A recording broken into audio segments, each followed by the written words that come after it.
थोड़ी देख रहे हो यार भाई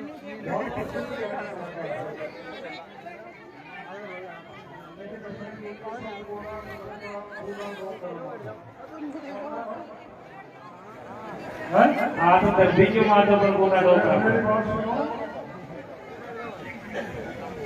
आपको ध्यान है 12वीं सदी में अपने एक राजा हुआ था जिसमें जयपुर के आमागढ़ फोर्ट के नाम प्रसिद्ध है।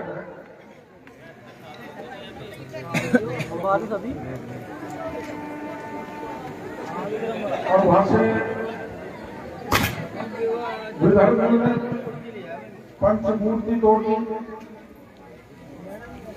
और जो झंडा फहराया जाता है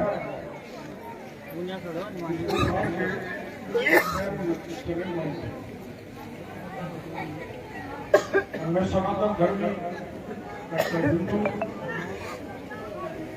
तो मेरे पे बात बर्दाश्त नहीं हुई तो मैंने कहा जो हमारे पुरखों का गौरव था अगर पुरखों के गौरव को मटिया मेट करने का किसी ने प्रयास किया है तो उसको सबक सिखाना। सरकार ने तय किया, मैंने घोषणा कर दी कि मैं आमागढ़ पर जाऊंगा और झंडा फहराऊंगा। सरकार ने कुछ गहलोत साहब ने कहा कि वह परिंदा भी पैर नहीं रख सकता। परिंदा नहीं, डॉक्टर फिरोजदार वो पैर रखेगा और झंडा फहराएगा।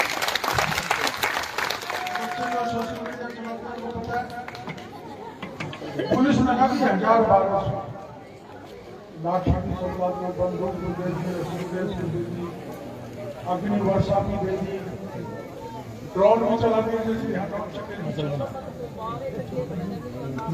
लेकिन मैं 8 बच्चों को लेकर मतलब 9 लोग हम चले रात को 3 बजे पहाड़ सीधा उस पर चढ़ाई।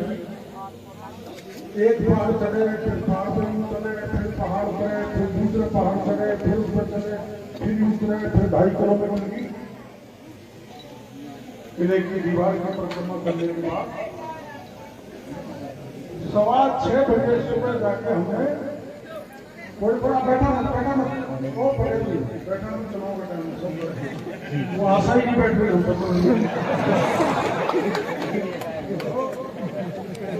हमने 6:15 बजे जाकर 9 लोगों ने आमागढ़ पे झंडा फहरा के जयकारा लगाया।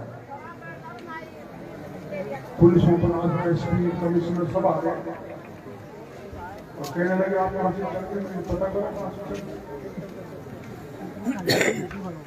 आप अंदाज लगा सकते हो कि चलती बरसात में चौमासे में वर्षा वहां घोड़े वहां कांटे वहां कृष्ण वहां और भगेर वहां जैसे घूमते हैं।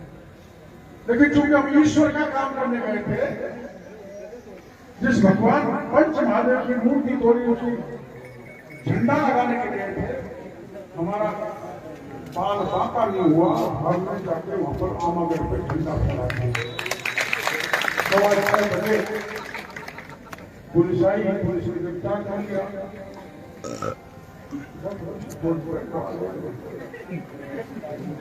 हम चले गए, लेकिन पूरे राजस्थान में लोगों ने आंदोलन खड़ा कर दिया और 2 घंटे भी गहलोत की सरकार हमको जेल में नहीं रोक पाई।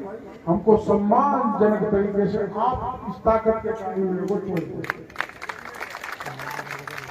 ये भाई ने भी गया है पूरा 2 बरस। मैं 72 साल का जवान हूँ। मेरे साथ जो चढ़े थे ना 8 वो भाई लोग है। कोई बैठ गया मैं आराम से, कोई पानी मांगे। अभी तो मैं दौड़ लगा रहा था उस गाँव का।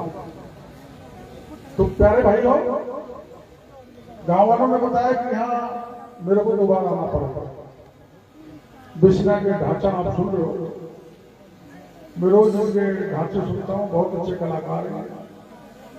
और इनका एक गीत है जिसपे मेरे जैसे बूढ़े को भी ताना देती है नचने की। पढ़ी लिखी से पाओ खाली करे से बात वो सुन रहे थे गीत है, तो मैं उसी पार्टी में कुछ कहना ठीक नहीं, पर जोरदार अभी तक वो गीत बुढ़ा नहीं हुआ। हर कोई नाचने लग गया था। तो अच्छे कलाकार को आपने बुलाया, मेरे को भी प्रसन्नता हुई। मेरे को गांव के कुछ लोगों ने बताया दोबारा बनाऊंगा। मैं घोड़ी खड़ी थी तो मैं घोड़ी पर नहीं बैठा, पूरा मत मानना इसलिए नहीं बैठा, वो घोड़ी भी लकड़ी की गदी लगी और मैं पूरी बस्ती की परिक्रमा करते करते, जो भाई पूरी बस्ती पूरी बस्ती की परिक्रमा करते करते बालाजी के इस स्थान पर आया हूँ। अब देखो मेरे भाई गोवर्धन जी की परिक्रमा करते हैं तो कुछ न कुछ परिणाम तो गोवर्धन भी देता है ना। तो मैं जब पूरी परिक्रमा चकेरी बस्ती माता की दे आया तो जैसे गोवर्धन महाराज कोई न कोई परिणाम देता है, वैसा परिणाम मैं चकेरी बस्ती से आशा करता हूँ कि आप मेरे को भरपूर परिणाम देंगे। Doctor Kirari, doctor Kirari, BJP. वैसे तो जब मैं आया, जब चुनाव लड़ा, इस गांव ने 7 जात 20 आवेशों ने भरपूर वोट दिया। इस इलाके में कुछ बच्चे खड़े होगा, इस इलाके में सवाई माधोपुर इतना वोट दिया 89 में कि देश में मैं नंबर 1 पर जीत के गया था संसद में। यहाँ की जनता का मैं एहसान नहीं था। और चुनाव में 5 बार एमएलए रहा हूँ और जगह से लड़ने के बाद मैं मंत्री बना। लेकिन 2003 में जब मैं यहाँ से लड़ा था तो पहली बार मंत्री बनने का सौभाग्य मेरे को सवाई माधोपुर की जनता ने दिया। गणेश जी की धरती है, हटीले हमनीर की धरती है, यहाँ के लोग भी हटीले, तो मैं उस एहसान को भी नहीं भूल सकता। अब मैं हो गया 72 साल का। 7 साल तक अगर आपने जिताया तो एमएलए रहूंगा और 77 साल में तो खाट में पड़ा। कोई बेटा बेटी भी नहीं, पता नहीं कौन से वगैरह ऊपर वाले चोंच दिए तो चुगा भी देगा। तो मेरी तो भाई लास्ट पारी है। अब कहीं घोड़े में धूल नहीं डल गया। 4-5 लोगों ने ऐसे टिकट मांगा। ये दीपक तो मेरे साथ है, पर आशा जी मैदान वो हमारी बेटी के बराबर है। हमने उनसे प्रार्थना कर दी, कह दिया भाई तुम तो बहुत उम्र है और मैं कमल का फूल लेके आया। मैं 2 बार बिना कमल के फूल लड़ा, आपने खूब ताकत लगाई लेकिन दोनों बार आ रहा, इसलिए कि शहर का मतदाता ने हमको वोट नहीं दिया।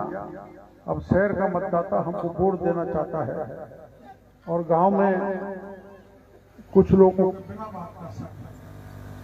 मेरी बात सुनो भाई, मैंने जीवन में कमाया तो यही कमाया है जो जनता करी। ये मेरी कमाई है, इसको सहज सहज के मैंने तैयार किया है। मैं कुछ दिन पहले आया था यहाँ, बदली के ट्रैक्टर को बहुत तंग करते हैं। 5-6 हजार आदमी यहाँ पर इकट्ठे हुए थे ट्रैक्टर वाले, तो मेरे को शिकायत मिली, मेरे कान पक गए कि चकेरी में थानेदार ने 1.5 करोड़ रुपए कमा लिए। ये खूब भाई, ट्रैक्टर से कमाई को समझ में आए, मोबाइल से भी कमाई होती है क्या? मैं तो अब तक नहीं समझ पाया। तो फिर मेरे वो यहाँ के बच्चों को, यहाँ के लोगों को बस सारे चारों तरफ पुलिस तंग करती है। तंग का एक किस्सा आपने सुना होगा, 7-8 दिन पहले अपने अबरार मौलाना चौड़ में गए थे, कुछ बच्चा है 10 से साहब हमारे बिजली की समस्या है, पानी की समस्या, आप गाड़ी से नीचे उतरो, मैं नहीं उतरूंगा। तो गाड़ी के सामने खड़े हो गए, तो एमएलए साहब का हुक्म हुआ, थानेदार पकड़ के ले गया, ले जाके लालसोट थाने में पीटा, दूसरे जिले में। मैं भी यहाँ से भागा गया, थानेदार के खिलाफ मुकदमा दर्ज करा दिया और सारे बच्चों को पकड़ के ले गए।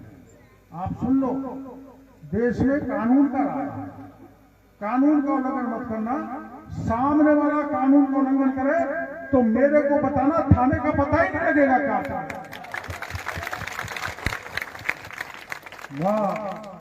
फिर वो थानेदार जो यहाँ पहले था, मैं नाम भी भूल रहा हूँ, पता नहीं क्या नाम था, उसका पता ही नहीं कहाँ गया। मेरे कहने के बाद इसको यहाँ से भगा दो, चला गया। जिसमें बजरी के गरीब लोगों को लूटा।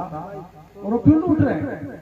जब नेता उसमें शामिल हो जाए, बड़े अफसर शामिल हो जाए, तो गरीब बजरी के धंधे में जुटता है। जो लाखों रुपए खर्च करके ट्रैक्टर खरीदता है, अपना पेट पालन करता है, उसको पेट पालन नहीं करने देते। मैं कल भारती से निकला था, तो भारती को कहा था कि 5 जगह 500 रुपए लेते हैं, तो हमको 2,500 तो रस्ते में देने पड़ जाते हैं। मेरे को भारत से मिल गए, बोले अब ट्रैक्टर से पैसा लिया तो ठीक नहीं होगा। भाई मैं तो बुढ़ापे में भी ऐसा ही करा था, आपकी सेवा करने के लिए आया, सेवा करना चाहता हूँ। पहले भी की थी 5 साल बाद। मैंने आपस में समाज को नहीं बनाया। यहाँ देखो भ्रष्टाचार है, यहाँ दमन है, यहाँ शोषण है, यहाँ भय है, यहाँ एक वर्ग विशेष का दबदबा है। और दिन दहाड़े हाउसिंग बोर्ड से ब्राह्मण की बेटी को उठा के ले गए रिवॉल्वर की नोक। मैं आया और पुलिस ने दोनों तरह की ट्रेन, चाहे सवाई माधोपुर से जयपुर जा रही हो, चाहे बंबई दिल्ली जा रही हो, सबको रोक दिया और 2 घंटे में उस बच्ची को बरामद करके मेरे पास ले आए। ये कर्तव्य मैं आपके पीछे करता हूँ। वो जानते हैं इनके पीछे जनता है, जवान बुजुर्गों का आशीर्वाद इसलिए करता हूँ। डॉक्टर किराड़ी, डॉक्टर किराड़ी, ये देखो मेरे को ये जवान तो मेरे संग लग गए। ये कुछ ये बुजुर्ग मेरी उम्र के है ना, वो पता नहीं क्या दिमाग लगा रहे हैं। अरे भाई मेरे बाबाओ, मेरे पर कृपा करना, कोई गलती हो गई हो तो माफ करना, कोई गलती हो गई हो जाती है। आपके गांव का मैं तो पहला चुनाव आया था जब वो यहाँ पंचायत हुई थी चकेरी में, घड़ई गांव की वो एक लड़की का नाम भूल रहा हूँ मैं, जितने नहीं जिसका अपहरण हो गया था, कुसुम लता प्रकट, मैं उसमें आया था। एकदम बरसात आई और तिरपाल फट के पानी निकलने लगा, तो मेरा तो भाषण हुआ नहीं। मैंने समझा कि भगवान ने तिरपाल पानी पटक दिया तो मेरी भी हो जाएगी। तो 2003 में मैं आपकी कृपा से जीत गया। 20 साल बाद आया।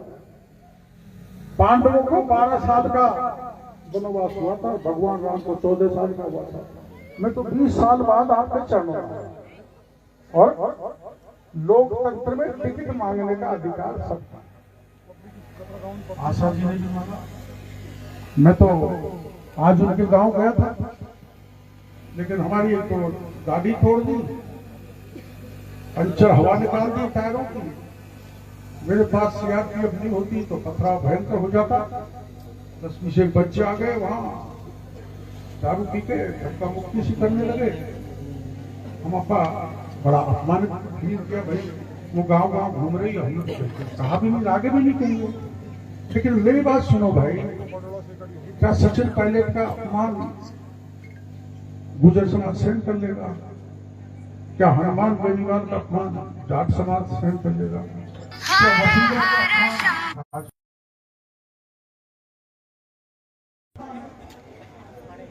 मेरी बात सुनो भाई, मैंने जिंदगी आप या सीमेंट फैक्ट्री मान लो, बराबर छोड़ के गई थी। इसके लिए बचाने के लिए मेरे को 2 बार अमेरिका इलाज करने जाना।